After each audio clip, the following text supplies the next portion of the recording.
The next fighter I'd like to introduce was their main event superstar of the night, and he needs no introduction, Mr. Nick Diaz.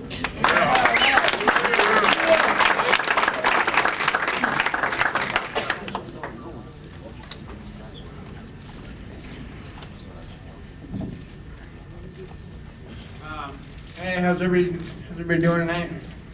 I just want to say hi, and for having me here, and I just want to just want to talk real quick and say, I had to get that one done for my coach. However, if that fight had kept going, or if that fight had ended up on the ground at any point in time, I probably wouldn't be here right now because Caesar would have tapped him right out. I feel like I had that Kimura. I probably could have finished with a submission, but I think I could have finished a lot of my fights with submission, but there's a lot of times there's no need for it. But yeah, it's pretty much all I have to say here. And I'm grateful to have won and to be here, and I go home and eat. I don't know if you remember, but in 2006 we did our first MMA show here in San Jose, and it was the first one in the state of California, and Frank Shamrock fought Nick's coach Caesar Gracie at the time, and I think you were in the corner, right? Were you in the corner? Yes, sir. I was in the second. So he was in the second. So I think that little heated battle started at that point, and it's been a three-year wait for Nick, and I'm sure he must feel a little bit of gratification. Indeed. Any questions for Mr. Diaz? How you feeling? You feel injury-free? Injury-free, yeah. I feel like doing a little running, little swimming, warming up a little bit. Do you have any decathlon schedules or triathlons?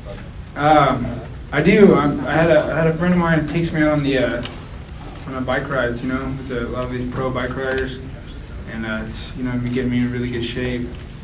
My legs feel a lot stronger. When I was a younger kid, I had skinnier legs, so nowadays it's a little bit different. Now it's really good, great leg exercise. But I think I'm gonna do might do a few Xterra. I like doing the mountain bike triathlon a little bit. It's a lot more, a lot of different heart rate zones. A lot of different, paces. It's uphill, downhill. So it's a little bit different than just straight, triathlon. And I did my first one this season. It's called Xterra Rios in Sacramento. Took fourth place in my age group. I was a little bit heavy though. Usually I like to do those around 170 pounds, 180 pounds. I was probably pushing 200 pounds, probably 195 or something. So I usually don't like to, go climbing hills at that weight. But so yeah, now I'm trying to get in shape and stay healthy. Keep my weight down, the 80s. And I might go to Vegas for that Xterra up there. We'll see how that, pans out. After the rep wave out the TKO, you pulled up Frank, you said something. What did you say? I say, get up, you're a legend. I said, don't lay there, get up. But it's squash then? Yeah, it's over. Hey Nick, now that you've beat Frank, who would you like to fight next? I'll fight anybody, man. Whatever pays the best. Money talks. I'm ready to get paid. Everybody knows who I am now. The way I see it, they have for a long time. I'm working hard for that, and I'm ready to fight anybody. Hey, we saw you just come up to this specialty fight. What weight was that? I feel like I've been in this for a really long time. I've been around a lot of different types of fighters. A lot of really, really good wrestlers. I started cutting weight. I had a harder time making 170 pounds back when I was a kid than I do now, making 160 pounds.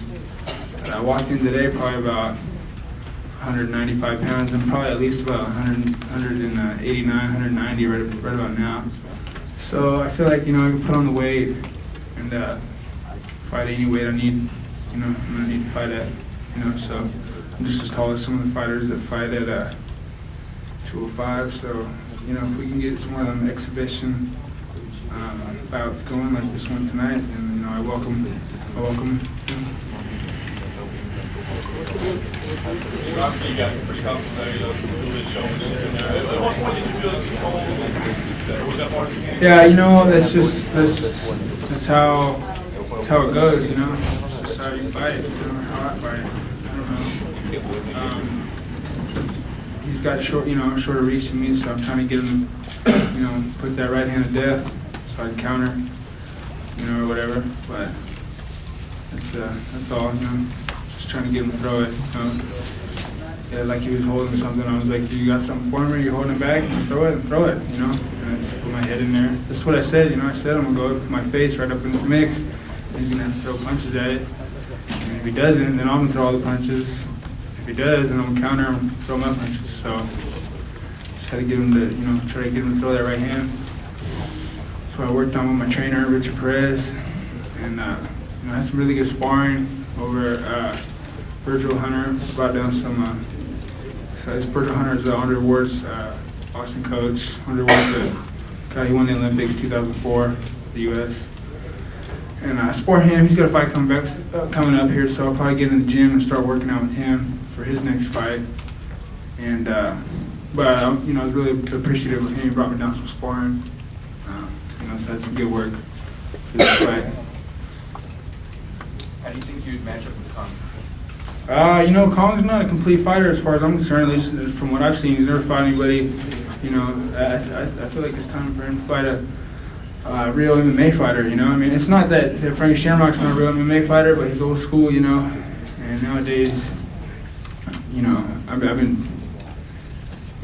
fighting with that sort of style a little bit for a while, and then people try to come and put a certain type of game on you when you fight like that. So I'd like to see how that would pan out.